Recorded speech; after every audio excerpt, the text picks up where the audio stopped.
Buenos días. Hoy nos encontramos en un día muy importante, el Día del Trabajo. Para celebrar este día hicimos un especial de pensiones y trajimos unos invitados para hacerle las preguntas que nosotros como colombianos tenemos grandes inquietudes. Bienvenido Camilo Cuervo, abogado laboralista, habitual invitado de nuestro canal. Tenemos algunas preguntas.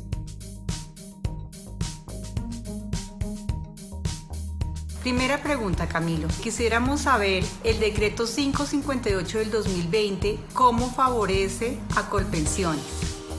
El decreto 558 favorece a Colpensiones principalmente en que capitaliza el fondo. Yo creo que esa es la primera ventaja que puede llegar a tener en la medida en que los actuales recursos que los fondos de pensiones están administrando van a pasar en su integridad a Colpensiones en el caso de las pensiones de salario mínimo que tengan riesgo de perder financiación por cuenta de este COVID-19.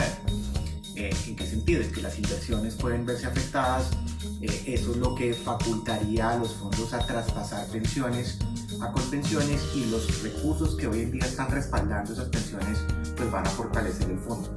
Un tema muy importante es que esto desmiente, digamos, una serie de rumores y de mitos que venían surgiendo antes de toda la epidemia y en general en el país. Siempre se ha hablado de la posibilidad de acabar con pensiones. Y si es claro y si es evidente que lo que se está haciendo es fortaleciendo el fondo al transmitirle nuevos pensionados y al capitalizarlo con las cuentas de ahorro individual que venían respaldando esas pensiones, así sean las de salario mínimo, pues si la intención del gobierno fuere terminar con pensiones o liquidarlo o transformarlo, pues ese no sería el camino.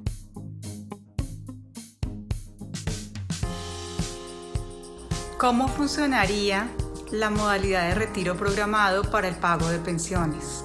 Pues no va a funcionar distinto. De hecho, el decreto 558 no modifica las modalidades de pensiones. Lo único que hace es establecer que los pensionados que pueden llegar a ser trasladados a Colpensiones son aquellos que hubieran estado en retiro programado. Recuerden que el retiro programado es una especie de bolsa en la cual los trabajadores van a lo largo de su vida ahorrando, van llenando esa bolsa y cuando logran llenarla, cuando logran tener el capital suficiente para pagar su pensión hacia futuro con unos cálculos actuariales que consideran expectativa de vida, capital, rendimientos, pues uno empieza a poder sacar plata de la bolsa en pagos periódicos que se llaman mesadas pensionales y se empieza a pagar.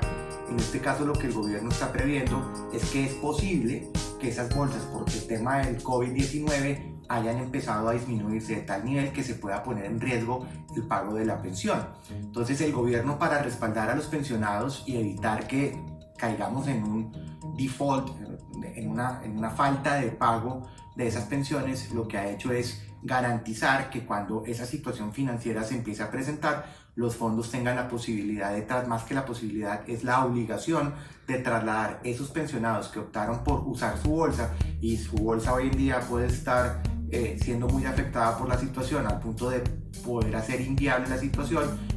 Lo que hace es trasladar esos recursos a Colpensiones y trasladar los pensionados para que Colpensiones lo asuma como un pensionado directo, ya cambiando el mecanismo de pensión.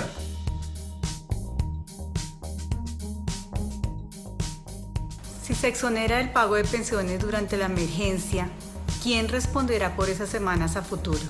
El decreto plantea expresamente que no haya afectación en el caso de los salarios mínimos y de las garantías de pensión mínimas.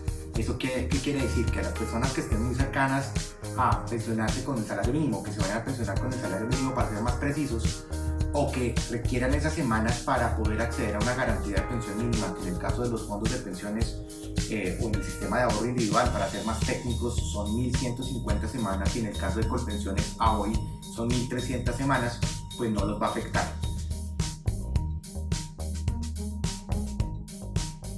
Si uno cuando uno hace el análisis, realmente el flujo de caja que le ayuda al trabajador independiente o a la empresa en sí mismo y al trabajador dependiente también es alrededor de un 8-9% de la nómina, dependiendo de los niveles salariales y los topes de cotización donde operen.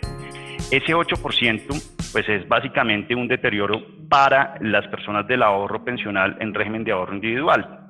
y también las semanas de cotización para aquellos que no están cayendo en las garantías de pensión mínima de las 1.300 en Colpensiones. Se están afectando, sin duda. Las proyecciones de Mercer desde el punto de vista actuarial y de inversiones futuras, estamos hablando de que el dejar de cotizar estos 2 meses, mayo y junio, que se pagan de manera vencida específicamente, puede llegar a tener un impacto de más o menos un 1 o 2% de la tasa de reemplazo. Sí va a haber afectaciones, pero esto es una discusión entre la afectación futura y la protección del empleo, y hay 2 cosas importantes que son interdependientes. Uno, el mercado laboral que estamos protegiendo, que el gobierno nacional ha mandado a través de circulares, decretos, por favor mantengamos el empleo lo que más podamos. Es una circunstancia difícil, le estamos dando garantías a ese sector empresarial de pequeñas, medianas y grandes empresas para que tengan flujo de caja. Desde luego, desde el punto de vista de asofondos, por ejemplo, o desde los fondos de pensiones, pues no les gusta, porque pues sí va a existir una afectación futura, pero es una discusión entre garantizo empleo hoy de unas 7 millones de habitantes, 2 millones de habitantes o 7 millones de habitantes, o sigo aportando para unos pocos y de pronto mañana toca tomar unas decisiones que afectan el empleo. Las tasas de desempleo están llegando a 1.600.000 desempleados, casi 2 millones. Asofondos inclusive dice, si no hacemos algo adicional en el mercado laboral de aliviar cargas y demás, podrían empezar a revisarse hasta 7 millones de desempleados. Aquí el tema es cómo implementarlo. Hoy se implementó a través de alivios a las cotizaciones a pensiones.